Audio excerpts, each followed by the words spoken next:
7 cabeças de ferramenta, 7 grandes contratempos e cerca de 7 momentos diferentes em que quase desisti.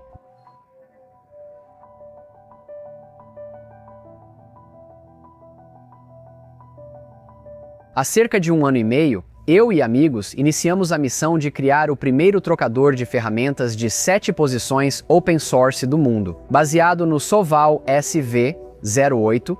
Éramos improvisados, corajosos e muito ingênuos. Neste vídeo, vou contar os 7 maiores desafios que superamos até aqui.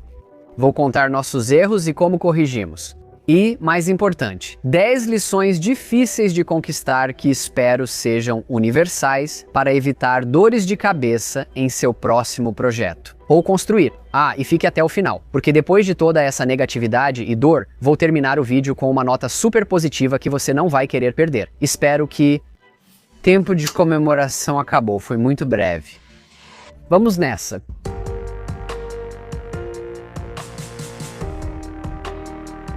O primeiro desafio foi resolver o comprimento da correia. A Soval SV08 é única, pois as correias são fixadas com suportes nas laterais. Em vez de esperar novas correias, tentei usá-la prendendo bem as correias ao carro. Forcei tanto que quebrei vários parafusos. Estou forçando demais isso aqui, tentando encaixar eles. Acho que acabei de quebrar um parafuso no trilho. Que maravilha. Não. Mas com 2 carrinhos diferentes, agora pude pedir não só correias, mas também trilhos novos. Este vídeo não vai focar nos detalhes técnicos, só quero compartilhar isso. Ao olhar para trás, esta é nossa primeira lição universal aplicável. Se eu repetisse isso, agora sei que teria sido mais fácil só trocar as correias por outras maiores. Além disso, se eu soubesse quantas vezes teríamos que reimprimir e trocar o carro e trilhos lineares, ou como é um saco esticar e tensionar as correias e fazer com que elas realmente fiquem no lugar. Eu também teria pesquisado e encontrado o suporte de correia que a equipe DraftShift publicou depois, que segura a correia no lugar para você, com o custo de cerca de 5 mm de deslocamento lateral. Mas vale a pena, pode confiar. Enquanto trocávamos as correias, tenho quase certeza de que fizemos isso pelo menos 2 vezes, pois comprei correias ainda curtas demais. Aproveitamos para atualizar também os suportes do motor e do tensor para essas versões comando numérico computadorizado super legais que CN3D e Fizek desenvolveram juntos. Vou deixar um link na descrição para quem se interessar. Também criamos suportes personalizados para os endstops dos eixos X e Y. Não tínhamos certeza se o homing sem sensor no SV08 seria confiável para acoplar e desacoplar. Tivemos que esperar semanas até o novo trilho linear passar pela alfândega, devido à minha localização. Assim que o novo trilho linear e o carro chegaram, instalamos e seguimos montando a impressora. Obrigado, LDO Motors. Completamente alheio ao problema ou aos problemas ocultos sob a superfície, como você deve se lembrar. O uso de 7 cabeçotes de ferramenta é o que torna essa montagem única. Há várias montagens com 5 ou 6 cabeçotes de ferramenta, mas esta usa o cabeçote CN3D Spartacus, que é bem mais fino. Achávamos que com ajustes a SV08 ou a Voron 24 poderiam acomodar 7. No entanto, não previmos que o trilho linear do pórtico X não poderia ser usado, pois foi projetado para alcance em X de 350 mm. É basicamente igual à área da mesa de impressão, mas a primeira e a 7ª ferramenta passam cerca de 10 mm além dela. Em outras palavras, precisávamos ir além da largura padrão se quiséssemos conseguir colocá-las de volta. Isso significou encomendar um 40 centímetros e ao chegar percebemos que faltavam 11 milímetros, resumo da minha vida. Então, encomendei um 45 centímetros e cortei para 411 milímetros apenas o suficiente para caber entre as peças usinadas na comando numérico computadorizado. Percebi que o carro no novo trilho não tinha o tamanho certo. Felizmente, trocamos por um carro do trilho LDO de 35 mm curto demais para uso real. Pelo menos isso, eu acho. Mesmo assim, toda essa troca e personalização do trilho gerou trabalho, custo e atraso extras devido a uma ferramenta. Vamos ser honestos, nem era tão necessária. eu me contentaria com 5 ou 6 ferramentas. De qualquer forma, a lição aqui é clara. Ao construir um trocador de ferramentas, planeje a montagem conforme o alcance da impressora, não pela quantidade de ferramentas que cabem na estrutura. Agora parece tão óbvio como muitas dessas lições, mas, como você vai ver, esse foi só um dos muitos momentos de caramba que tivemos durante esse processo. E por quê? Senti que precisava fazer este vídeo para vocês. Enquanto aguardávamos o trilho mais longo, seguimos com a construção o quanto podíamos. Nadir tinha vindo da Romênia para visitar por 4 dias e nós tínhamos planejado terminar a impressora nesse período. Infelizmente, quando ele foi embora, estávamos ainda mais atrasados do que quando ele tinha chegado. Agora faltam 5 minutos para o fim do expediente no último dia útil oficial da semana. Nadir está aqui. Estamos quase de volta ao ponto em que estávamos antes de Nadir chegar. O problema era que as cabeças de ferramenta montadas nos suportes ficavam muito soltas. Elas provavelmente cairiam com as vibrações normais da impressora. Havia vários culpados envolvidos. Havia o peso dos cabos, o equilíbrio do design da cabeça e o suporte levemente inclinado para trás. Mas acima de tudo, simplesmente não havia atração magnética suficiente entre a liga de aço de baixa qualidade dos parafusos que usamos na face da cabeça de ferramenta e os ímãs que eu havia encomendado, que eram N35 em vez de N52. Parece estranho, mas UPSI acabou causando vários problemas depois. Lição aprendida: investir em peças de qualidade compensa. E essa não foi a única lição dessa experiência. Porque olhando para trás, a gente deveria simplesmente ter pausado aqui, encomendado os ímãs certos e parafusos de aço de melhor qualidade, e então esperado pacientemente.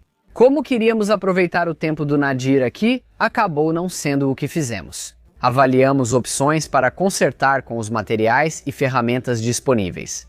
Sabíamos que seria necessário adicionar uma tira de alívio de tensão do cabo, como na Prusa XL, para reduzir o peso na parte traseira da cabeça da ferramenta, mas isso não bastaria. E, sinceramente, com esse design em particular e a quantidade absurda de coisa na parte de trás, nós até duvidamos se ímãs mais fortes resolveriam o problema. No fim, Nadir e Christian da CN3D decidiram mudar o design. Eles decidiram adicionar um suporte personalizado em cada lado para fixar o ângulo das bases, mas, mais importante ainda, optaram por adicionar um pino de encaixe e uma bucha de um lado de cada ferramenta e um ímã do outro. Em parte, novamente, porque simplesmente não tínhamos ímãs N52 de alta qualidade suficientes à disposição para colocar um ímã em ambos os lados. E como eu mencionei, essa decisão teria ramificações que acabariam nos prejudicando mais tarde, quando chegamos à parte em que realmente acoplamos e desacoplamos as ferramentas. Mas por enquanto isso significava literalmente reimprimir, muita coisa. Teríamos que reimprimir as docas, o suporte e as placas frontais de todas as 7 cabeças de ferramenta pelo menos uma vez cada. Já estávamos quase sem o Polymaker Galaxy Grey ABS usado no restante do projeto.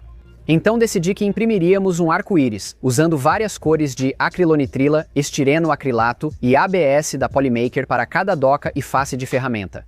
Curiosamente, isso foi uma ótima decisão, pois durante a configuração seria confuso identificar cada ferramenta. Por motivos de computador, a primeira cabeça de ferramenta é definida como ferramenta 0 no software, o que pode confundir sobre qual número corresponde à ferramenta física. É bem mais fácil chamá-las de vermelha ou laranja, principalmente ao trabalhar com outras pessoas, ainda mais por chamadas de vídeo e acessando a impressora remotamente de Tel Aviv, Jerusalém e Romênia. Agora, felizmente para mim, Nadir, que consegue montar essas cabeças de ferramenta muito mais rápido do que eu, estava na cidade. E ele foi gentil o suficiente para fazer grande parte do trabalho de montagem nessas peças. Ficava até tarde na oficina e fazia transmissões ao vivo, mesmo precisando ir para casa cuidar da família. Ainda assim, admito que fiquei frustrado quando Nadir foi embora. Nós 3 investimos muito tempo e dinheiro trazendo-o de avião. Tirando o tempo das nossas famílias jovens e trabalhando sem parar por quase uma semana, e não me entenda mal, nós nos divertimos muito juntos. Enquanto eu olhava para a impressora no dia em que ele foi embora, percebi que tivemos um retrocesso e ainda não voltamos ao ponto anterior. Olha, você precisa focar nessas coisas. Tem que focar nas coisas positivas. Não são muitas, mas você tem que se concentrar nelas. E mesmo assim, de alguma forma, continuamos em frente. Pedi mais peças e quando chegaram, passei 2 dias, enquanto minha equipe folgava no Natal, montando as cabeças das ferramentas e refazendo a fiação. Blá blá blá blá blá. Também aproveitei para imprimir alguns suportes de alívio de tensão de nylon na Soval SV 8 Max e eles ficaram absolutamente lindos. Isso é mérito do Magigupá, pois nunca imaginei que uma impressora tão grande imprimisse nylon. Mas infelizmente ainda não estávamos fora de perigo, ainda não. Assim que as novas ferramentas e docas foram montadas, era hora de calibrar e testar encaixe e desencaixe. E aqui, de forma um tanto previsível, neste ponto, encontramos problemas. O jeito que o design original do Stealth Changer funciona. As ferramentas nivelam e sondam, erguendo-se da nave e acionando um sensor de toque na traseira da placa. Agora, isso significa que, para funcionar corretamente, as ferramentas precisam deslizar para cima e para baixo livremente, usando seu próprio peso e um pouco de ajuda dos ímãs embutidos para descer novamente. No entanto, minhas placas traseiras não estavam deslizando suavemente, elas estavam travando. Mas, como aparentemente eu ainda não tinha aprendido bem a lição número 2, eu não sabia sobre a página recém-criada de solução de problemas do Stealth Changer. Se eu soubesse, teria descoberto uma variedade de métodos para alinhar corretamente as coisas. Acontece que esse é, na verdade, um problema comum. E isso pode ser resolvido com algo tão simples quanto apenas aquecer as peças para que elas se ajustem umas às outras. Dada a frustração nesse estágio da montagem, isso também explica a falta de muitas imagens de apoio para grande parte.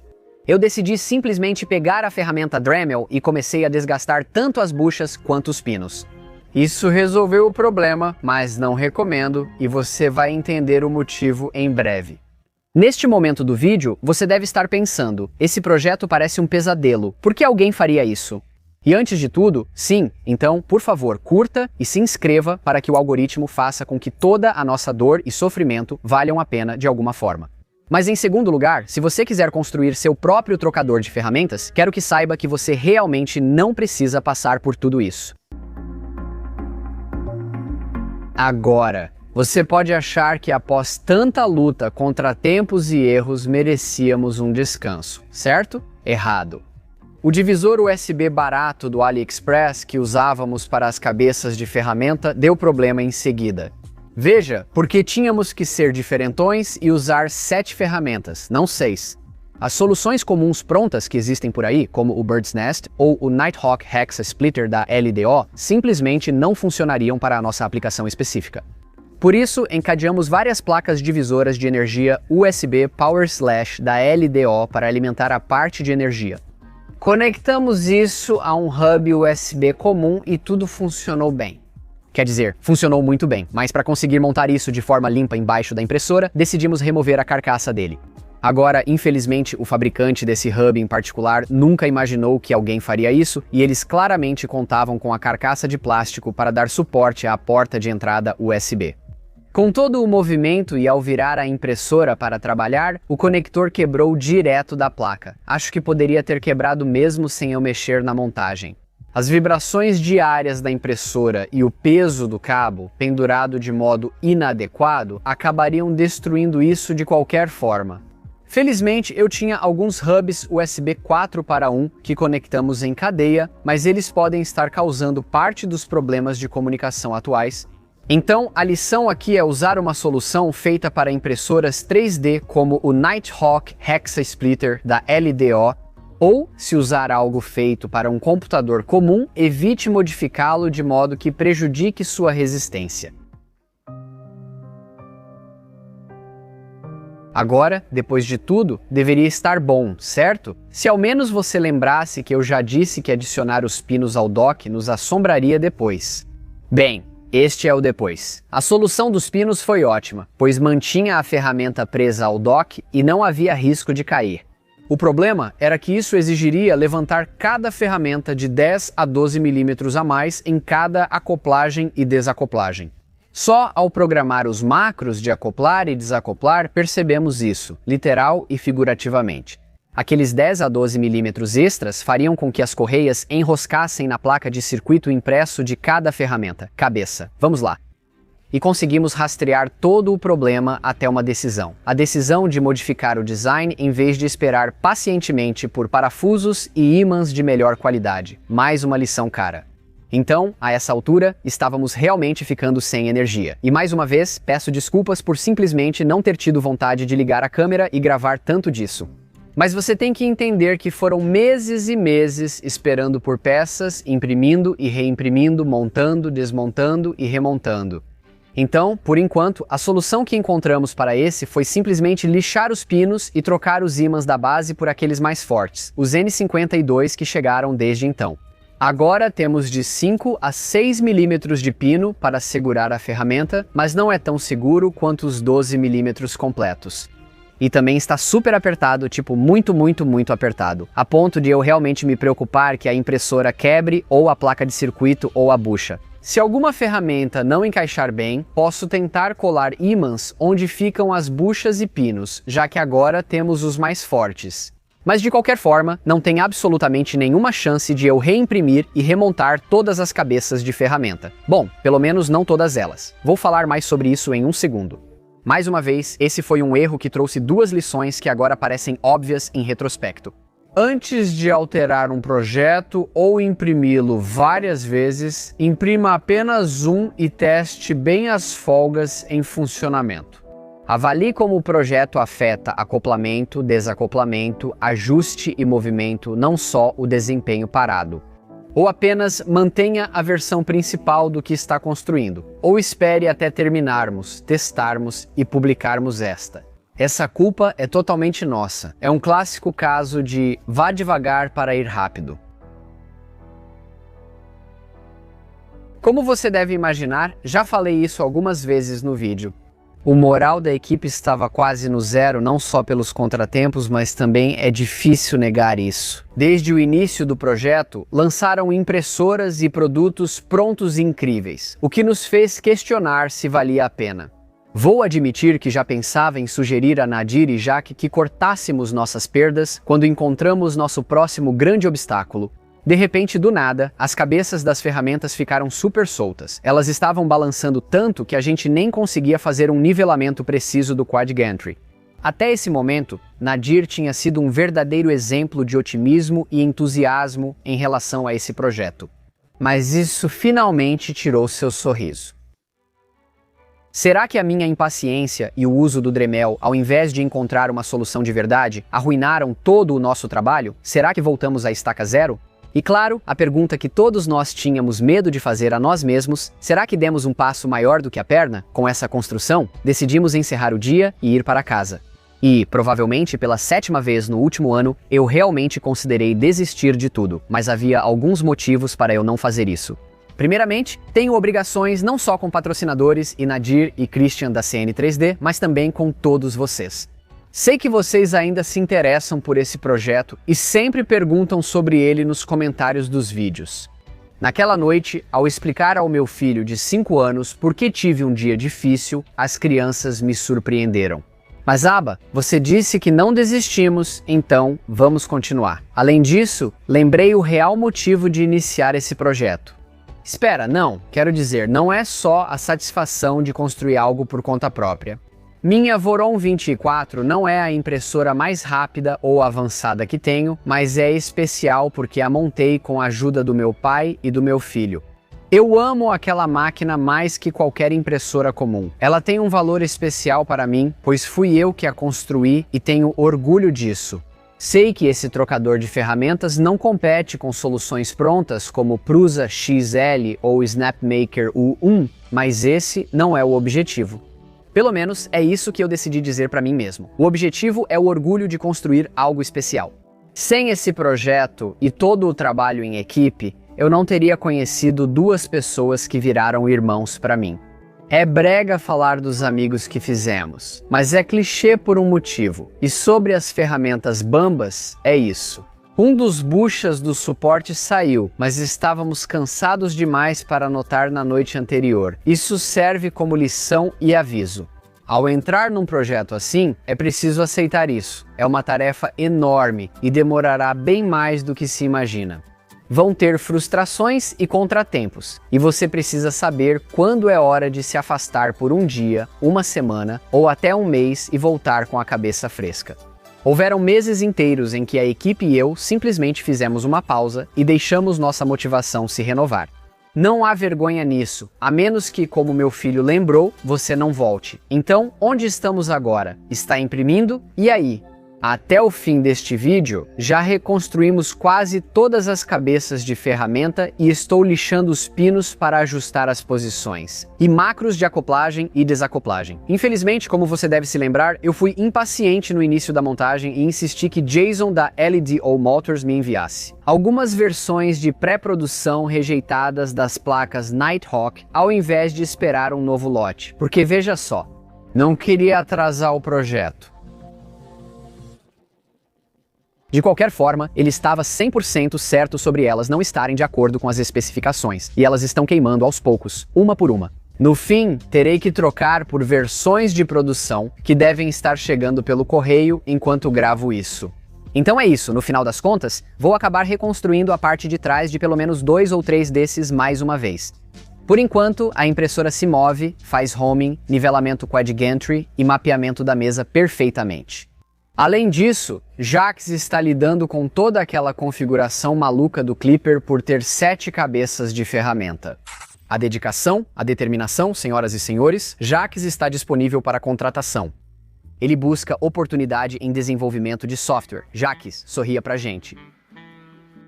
Nem sei quanto tempo perdemos tentando entender o porquê. A impressora nivelava, esquentava, mas não funcionava porque nem todas as ferramentas estavam aquecidas. Tentativa 677 falhou. É tudo muito confuso. Sou muito grato por ter o Jax nisso, mas também prometi para vocês que tentaria terminar este vídeo de forma positiva. Então vamos lá, vamos dar uma pausa. Converse com a edição, Jonathan, e veja como as coisas têm ido desde que gravei isso. Johnny Boy.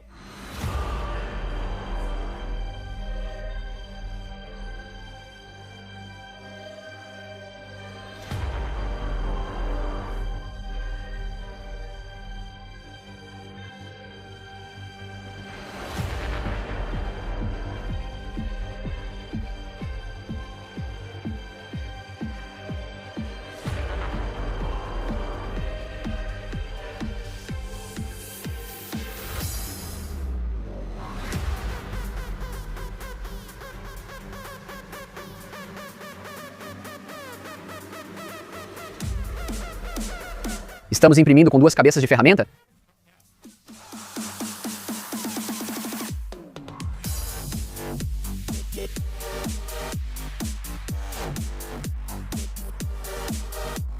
Não me diga, foi bom? Deus, espero que tenha sido bom. Aqueles pobres coitados já merecem uma vitória. De qualquer forma, até o próximo vídeo, pretendemos fazer essa coisa realmente imprimir direito. Com todas as 7 cabeças de ferramenta, ainda há muito trabalho a ser feito. Precisamos alinhar as ferramentas, aperfeiçoar o acoplamento e desacoplamento, construir o gabinete e muito mais. Porque também estou planejando atualizar a impressora com o aquecedor de olho open source, aquecedor de câmara, para que ela possa imprimir alguns materiais muito exóticos. Inscreva-se se isso te interessar.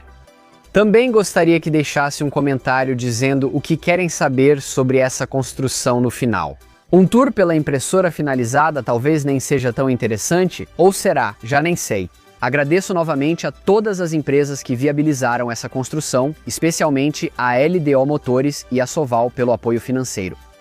E um enorme obrigado a todos vocês por assistirem. Vocês são literalmente o principal motivo que nos mantém seguindo em frente quando as coisas ficam difíceis, e elas ficaram difíceis muitas vezes. Isso é tudo por essa semana. Vejo todos vocês na próxima. No The Next Layer. Quase isso.